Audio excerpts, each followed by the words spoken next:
আসসালামু আলাইকুম। জানিয়ে দেব আমাদের হাতে আসা সর্বশেষ গুরুত্বপূর্ণ সংবাদ। শুরুতেই সংবাদ শিরোনাম।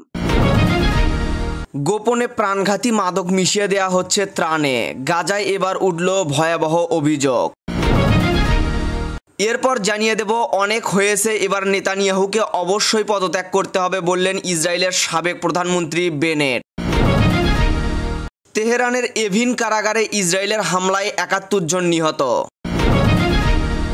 এদিকে বিএনপি নেতাদের কয়েক দফায় চীন সফর, এটা কি বার্তা দিচ্ছে জানাবো বিস্তারিত।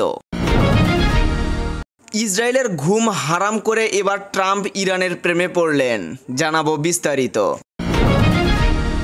এবং সর্বশেষ জানিয়ে দেব যে কোনো মুহূর্তে ইরানি হামলার আশঙ্কায় দেশ ছেড়ে সাইপ্রাসে চলে যাচ্ছেন ইসরায়েলিরা। এতক্ষণ শুনছিলেন সংবাদ শিরোনাম, এবারে বিস্তারিত। তার আগে নতুন নতুন আপডেট নিউজ পেতে আমাদের চ্যানেলটি সাবস্ক্রাইব করে রাখুন। ফিলিস্তিনের গাজা উপত্যকায় বিতরণ করা ত্রাণ সামগ্রী থেকে মাদক বড়ি উদ্ধারের ঘটনায় ব্যাপক চাঞ্চল্যের সৃষ্টি হয়েছে। গাজার সরকারি গণমাধ্যম কার্যালয়ের বরাতে জানা গেছে, মার্কিন ইসরায়েলি ত্রাণ কেন্দ্রগুলোর মাধ্যমে সরবরাহকৃত আটার ব্যাগের ভিতর থেকে অ্যাক্সিকোডন নামের একটি শক্তিশালী ও আসক্তিকর বেতানাশক বড়ি পাওয়া গেছে। শুক্রবার ২৭ জুন প্রকাশিত এক বিবৃতিতে কার্যালয় জানায়, আমরা এখন পর্যন্ত ৪ ব্যক্তির কাছ থেকে প্রত্যক্ষ সাক্ষ্য পেয়েছি যারা বিতরণ করা আটার ব্যাগের ভেতরে একটি বড়ি পেয়েছেন। এতে আরও সতর্ক করে বলা হয়, কিছু ক্ষেত্রে মাদক গুঁড়ো করে কিংবা দ্রবীভূত করে ইচ্ছাকৃতভাবে আটার মধ্যে মিশিয়ে দেওয়ার আশঙ্কা রয়েছে। অ্যাক্সিকোডন মূলত ক্যান্সার রোগীদের তীব্র ব্যথা প্রশমনে ব্যবহৃত হয়, তবে এটি আক্রান্ত, আসক্তিকর এবং অতিমাত্রায় গ্রহণ করলে মারাত্মক পার্শ্ব প্রতিক্রিয়া তৈরি হতে পারে, যার মাধ্যমে রয়েছে শ্বাসকষ্ট, ভ্রমণ ও মৃত্যু ঝুঁকি। এ সংক্রান্ত কিছু ছবি সামাজিক যোগাযোগ মাধ্যমে ভাইরাল হয়, যেখানে আটার ব্যাগের সঙ্গে মাদকের বড়ি দেখা যায়। এরপরই গাজা কর্তৃপক্ষ আনুষ্ঠানিক বিবৃতি দিয়ে বিষয়টি প্রকাশ্যে আনে। স্থানীয় ফার্মাসিস্ট ওমর হামিদ একে গণহত্যার নিকৃষ্টতম রূপ বলে অভিহিত করেছেন। অন্যদিকে গাজার চিকিৎসক খলিল মাজেন আবু নাদান ফেসবুকে লিখেছেন, এই মাদক আমাদের সামাজিক চেতনা ধ্বংসের অস্ত্র হিসেবে ব্যবহৃত হচ্ছে। গাজার গণমাধ্যম কার্যালয় এই ঘটনার জন্য ইসরায়েলকে পুরোপুরি দায়ী করছে। তাদের ভাষ্য অনুযায়ী ইসরায়েল গাজার অবরোধ সুযোগ নিয়ে সাহায্য ও সহায়তার নামে মাদক পাচারের কৌশল নিয়েছে। যুক্তরাষ্ট্র ইসরায়েলের পরিচালিত ত্রাণ কেন্দ্রগুলোতে তারা মৃত্যুকূপ বলেও আখ্যা দিয়েছে। এই ঘটনার কেন্দ্র রয়েছে গাজা হিউম্যানিটি ফাউন্ডেশন চিফ নামের একটি মার্কিন ইসরায়েলি সংস্থা, যা বর্তমানে গাজায় ত্রাণ বিতরণের সক্রিয় ভূমিকা রাখছে। ইসরায়েলের প্রধানমন্ত্রী বেনিয়ামিন নেতানিয়াহুকে অবশ্যই পদত্যাগ করে চলে যেতে হবে বলে জানিয়েছেন দেশটির সাবেক প্রধানমন্ত্রী নাফতালিন বেনেট। ইসরায়েলের চ্যানেল 12 এর বরাত দিয়ে রোববার 29 জুন কাতার ভিত্তিক সংবাদ মাধ্যম আল জাজিরা এ তথ্য জানায়। নাফতালিন বেনেট বলেন, নেতানিয়াহু 20 বছর ধরে ক্ষমতায় থাকা অতিরিক্ত এবং স্বাস্থ্যকর নয়। ইসরায়েলি সমাজে যে বিভাজন তৈরি হয়েছে তার জন্য নেতানিয়াহুর উপর বড় ধরনের দায় বর্তায়। নেতানিয়াহুর অধীনে ইসরায়েলের অভ্যন্তরে ক্রমবর্ধমান ফাটল সম্পর্কে তিনি বলেন, নেতানিয়াহুর শক্তিশালী সমর্থন রয়েছে ঠিকই, তবে একই সঙ্গে তীব্র বিরোধিতাও রয়েছে। ইহুদিবাদীদের সাবেক এই প্রধানমন্ত্রী বলেন, গাজা যুদ্ধ শুরুর পর 2023 সালের অক্টোবর থেকে নেতানিয়াহুর নেতৃত্ব নিয়ে যেভাবে প্রশ্ন উঠেছে তাতে অনেকেই তার পদত্যাগ দাবি করেছেন, যার মধ্যে গাজায় ইসরায়েলের যুদ্ধ পরিচালনার বিষয়টি অন্তর্ভুক্ত। উল্লেখ্য, 2021 সালে নেতানিয়াহু বিরোধীদের সঙ্গে জোট করে 12 বছর টানা ক্ষমতায় থাকা নেতানিয়াহুকে প্রধানমন্ত্রী পদ থেকে সরিয়ে দেন নাফতালিন বেনেট। কিন্তু বেনেট ও বর্তমান বিরোধী দলীয় নেতা ইয়াইয়ার লাপিদ মিলে যে নাজুক জোট সরকার গঠন করেছিলেন তা প্রায় 1 বছর পরেই ভেঙে পড়ে। এরপর অনুষ্ঠিত আগাম নির্বাচনে নেতানিয়াহু আবার প্রধানমন্ত্রী পদে ফিরে আসেন। ইরানের রাজধানী তেহরানের এভিন কারাগারে ইসরায়েলের হামলায় ৭১ জন নিহত হয়েছেন। রোববার 29 জুন ইরানের বিচার বিভাগের মুখপাত্র আসগর জাহাঙ্গীর এ তথ্য জানিয়েছেন। দুই দেশের পাল্টাপাল্টি হামলার মধ্যে গত 23 জুন কারাগারটিতে হামলা চালায় ইসরায়েলি যুদ্ধ বিমান। রোববার ইরানের মিজান নিউজে প্রকাশিত এক বিবৃতিতে জাহাঙ্গীর বলেন, এভিন কারাগারে হামলায় ৭১ জন শহীদ হয়েছেন, যাদের মধ্যে ছিলেন প্রশাসনিক কর্মী, সেনাবাহিনীতে চাকরিরত তরুণ, বন্দীরা, বন্দীদের সঙ্গে সাক্ষাৎ করতে আসা তাদের পরিবারের সদস্য এবং কারাগারের আশেপাশে বসবাসকারী প্রতিবেশীরা। তিনি বলেন, ইসরায়েলি বাহিনী কারাগারের একটি হলে আক্রমণ করেছে, যেখানে বেশ কয়েকজন বন্দী পরিবারের সদস্য বন্দীদের সঙ্গে সাক্ষাৎ করছিলেন। ইরানের বিচার বিভাগের শেয়ার করা ছবিতে ধ্বংসপ্রাপ্ত দেয়াল, ধসে পড়া ছাদ, ছড়িয়ে ছিটিয়ে থাকা ধ্বংসাবশেষ দেখা গেছে। ইরানের বিচার বিভাগ জানিয়েছে, এভিনের চিকিৎসা কেন্দ্র এবং পরিদর্শন কক্ষগুলোকেও লক্ষ্যবস্তু করা হয়েছিল।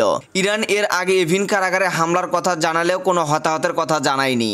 এভিন কারাগারে একাধিক বিদেশি নাগরিক আটক রয়েছেন। এর মধ্যে দুজন ফরাসি নাগরিক সেলিন কোলার এবং জ্যাক্স প্যারিস আছেন, যারা 3 বছর ধরে আটক রয়েছেন। এছাড়া নোবেল শান্তি পুরস্কার বিজয়ী নার্গিস মোহাম্মদী এখানে আটক বলে জানা গেছে।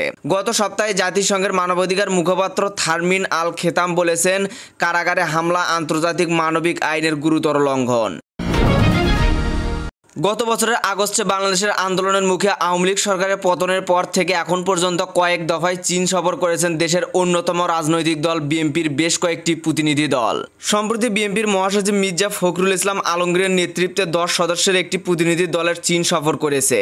শুক্রবার রাতে চীন সফর শেষে দেশে ফিরে বিএনপির মহাসচিব মির্জা ফখরুল ইসলাম আলমগীর বলেছেন, চীন সফরের মধ্যে দিয়ে দেশটির কমিউনিস্ট পার্টির সঙ্গে বিএনপির সম্পর্ক আরও শক্তিশালী হয়েছে।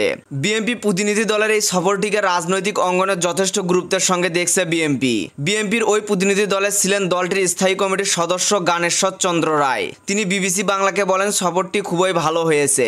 সামনে নির্বাচনে আমরা যদি সরকার গঠন করি তাহলে যেন কোনো সমস্যা না হয়, ধারাবাহিকতা যেন থাকে, এগুলো নিয়ে আলাপ হয়েছে। তারাও ইতিবাচক বলেছে, আমরাও ইতিবাচকভাবে দেখেছি। বিএনপি প্রতিনিধি দলের এই সফরটিকে কূটনৈতিকভাবে বেশ গুরুত্বের সঙ্গে দেখছেন বিশ্লেষকরা। তারা বলছেন, বিএনপির উচ্চ পর্যায়ের প্রতিনিধি দলের এই সফর ভবিষ্যৎ কূটনৈতিক সম্পর্কের জন্য ইতিবাচক ইঙ্গিত বহন করে। ইরানের ক্ষেপণাস্ত্র হামলায় তছনছ হয়ে গেছে ইসরায়েলের একাংশ। যে কোনো মুহূর্তে আবারও যুদ্ধ শুরু হতে পারে, এমন আশঙ্কায় প্রাণের ভয়ে দেশ ছেড়ে অনেক ইসরায়েলি চলে গেছে পাশের দ্বীপ রাষ্ট্র সাইপ্রাসে। তাদের অনেকেই জমি কিনে সেখানে বাস করতে যাচ্ছে, যা দেখে রীতিমতো বিস্মিত আতঙ্কিত সাইপ্রাসের সাধারণ মানুষ। আরেক ফিলিস্তিনি হবার আশঙ্কায় উদ্বেগ প্রকাশ করছেন তারা। ইরান ইসরায়েল সংঘাতের পর নিরাপত্তা ও রাজনৈতিক অস্থিরতার আশঙ্কায় দিন কাটছে ইসরায়েলিদের, তাই প্রাণ ভয়ে দেশ ছেড়ে পালিয়েছেন অনেকেই। আকাশপথে পাড়ি জমিয়েছেন 221 কিলোমিটার দূরের দেশ সাইপ্রাসে। 12,000-এর বেশি ইসরায়েলি আশ্রয় নিয়েছে সেখানে। এদিকে যুদ্ধবিরতির পর কেউ কেউ নিজের দেশে ফিরতে শুরু করলেও সাইপ্রাসে অবসান খাতে বেড়েছে ইসরায়েলিদের বিনিয়োগ। তারা কিনছে জমি আর গড়ছে বসবাসরত ঘর। এমন প্রেক্ষাপটে সাইপ্রাস জুড়ে ছড়িয়ে পড়েছে উদ্বেগ। এমনকি সেখানকার প্রধান রাজনৈতিক দল আকেল পার্টির মহাসচিব দেশটি হাতছাড়া হওয়ার আশঙ্কা প্রকাশ করছেন। আকেল পার্টির মহাসচিব স্টেফানু বলেন, সাইপ্রাস একটি ছোট দেশ আর এর ভৌগোলিক অবস্থান অত্যন্ত কৌশলগত।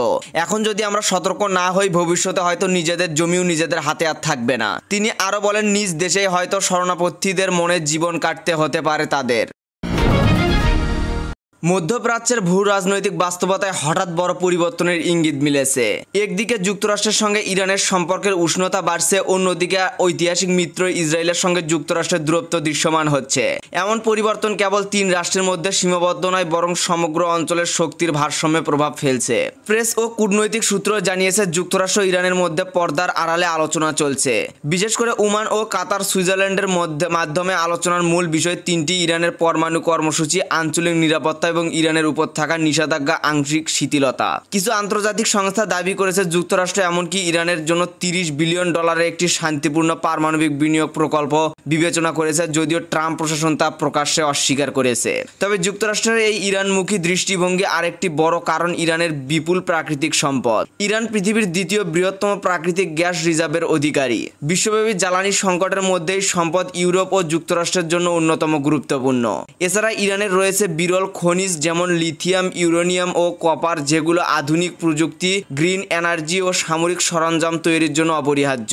এর বাইরে রয়েছে ইরানের দ্রুত উন্নয়নশীল সামরিক সক্ষমতা, বিশেষ করে ড্রোন ও হাইপারসনিক মিসাইল প্রযুক্তি, যা বিশ্বশক্তিকে দৃষ্টি আকর্ষণ করেছে।